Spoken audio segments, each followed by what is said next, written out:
Good morning दोस्तों। आप जुड़ चुके हैं जनहित की आवाज़ के साथ और मैं हूं आपके साथ माया। आज बुलेटिन में बात करेंगे देश के सबसे स्वच्छ शहरों की। केंद्र के वार्षिक सर्वेक्षण में इंदौर को लगातार छठी बार सबसे स्वच्छ शहर माना गया है। इसके बाद सूरत को दूसरा और नवी मुंबई को तीसरा स्थान मिला। केंद्र सरकार के वार्षिक स्वच्छता सर्वेक्षण में मध्य प्रदेश को राज्यों में पहला स्थान मिला है। इसके बाद छत्तीसगढ़ और महाराष्ट्र का स्थान है और इसी तरह हरिद्वार को 1 लाख से अधिक आबादी की श्रेणी में सबसे स्वच्छ गंगा शहर बनकर ये शहर उभरा है। इसके बाद वाराणसी और ऋषिकेश का स्थान है। चलो, ये तो हो गई सफाई की बात, मगर इसी बीच मेक्सिको से एक हैरान करने वाली घटना सामने आई है। मेक्सिकन सरकार को बीते दिनों एक बड़े साइबर अटैक का सामना करना पड़ा। सरकार की ओर से दिए गए बयान में कहा गया कि मेक्सिको के सशस्त्र बलों का डेटा हैक कर लिया गया। इसमें राष्ट्रपति के स्वास्थ्य संबंधी जानकारी थी जो लीक हो गई। दरअसल स्थानीय मीडिया में मेक्सिको के सशस्त्र बलों के डेटा लीक की खबरें सामने आई थी, जिसके बाद राष्ट्रपति एंड्रेस मैनुअल ने इसकी पुष्टि की थी। उन्होंने कहा कि यह सच है कि एक साइबर अटैक हुआ है। उन्होंने ये भी कहा कि हैकर्स ने सेना के आईटी सिस्टम में बदलाव का फायदा उठाया। हालांकि कोई संवेदनशील जानकारी चोरी नहीं हुई है। लेकिन दोस्तों, ये अजीब बात है कि इतनी बड़े शहर का डेटा इस तरह से लीक हो गया। बढ़ते हैं आगे। भारत बहुत ही खूबसूरत देश है, ये हम सभी जानते हैं। भारत की खूबसूरती का एक बहुत ही बेहतरीन हिस्सा है नॉर्थ ईस्ट का।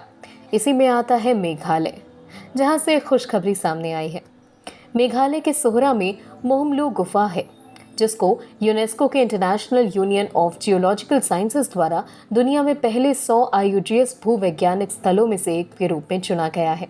मेघालय के सोहरा में मोहमलू गुफा भारतीय उपमहाद्वीप की सबसे लंबी गुफाओं में से एक है, क्योंकि ये लगभग 4500 मीटर तक फैली हुई है। स्थानीय रूप से क्रेम मोहमलू के नाम से जाने जाने वाली ये गुफा मेघालय में चेरापूंजी के पश्चिम में लगभग आधा किलोमीटर की दूरी पर स्थित है। ये स्थान प्रमुख पर्यटक आकर्षणों में से एक है और अब इसको देखने के लिए कई दूर से लोग आएंगे, जो कि टूरिज्म को और बढ़ावा देगा। तो हुई ना ये बढ़िया बात। वैसे पाकिस्तान से एक हैरान कर देने वाली खबर सामने आई। दरअसल पाकिस्तान से क्यों, हमारे भारत से। भारत में पाकिस्तान सरकार के ट्विटर अकाउंट को एक बार फिर से बंद कर दिया गया है। इसका मतलब ये हुआ कि अब भारत में पाकिस्तान सरकार का ट्विटर अकाउंट नहीं खुलेगा। जानकारी के अनुसार भारत सरकार की कानूनी मांग के बाद ट्विटर इंडिया ने ये एक्शन लिया और इससे पहले 7 सितंबर को भी पाकिस्तान सरकार के ट्विटर अकाउंट पर रोक लगा दी गई थी। आपको बता दें कि पाकिस्तान सरकार का Twitter handle @government of Pakistan नाम से है। फिलहाल इस पर भारत ने रोक लगा दी है। मतलब इस पर लिखी जा रही चीजें भारत में नहीं देखी जा सकेंगी।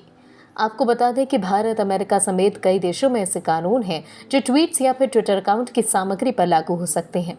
अगर ट्विटर को किसी देश या फिर संस्थान से कानूनी अनुरोध प्राप्त होता है तो समय समय पर किसी विशेष देश में कुछ सामग्री तक पहुंच को रोक दिया जाता है। इससे पहले भी पाकिस्तान के कुछ ट्विटर हैंडल्स को भारत में ब्लॉक किया गया है, जिसके बाद पाकिस्तान ने नाराजगी जताई थी। पाकिस्तानी सरकार ने इसका विरोध भी किया था, मगर हाँ, इसका कोई फायदा नहीं हुआ। वैसे फायदा तो पोन्नियिन सेल्वम पार्ट 1 और विक्रम वेधा को भी नहीं हुआ, क्योंकि वीकेंड्स पर ये दोनों ही फिल्म्स काफी ठंडी दिखी। बाकी बॉक्स ऑफिस कलेक्शन के लिए और इसमें क्या कुछ रहा खास, ये जानने के लिए आप सुनते रहिए जनहित की आवाज़।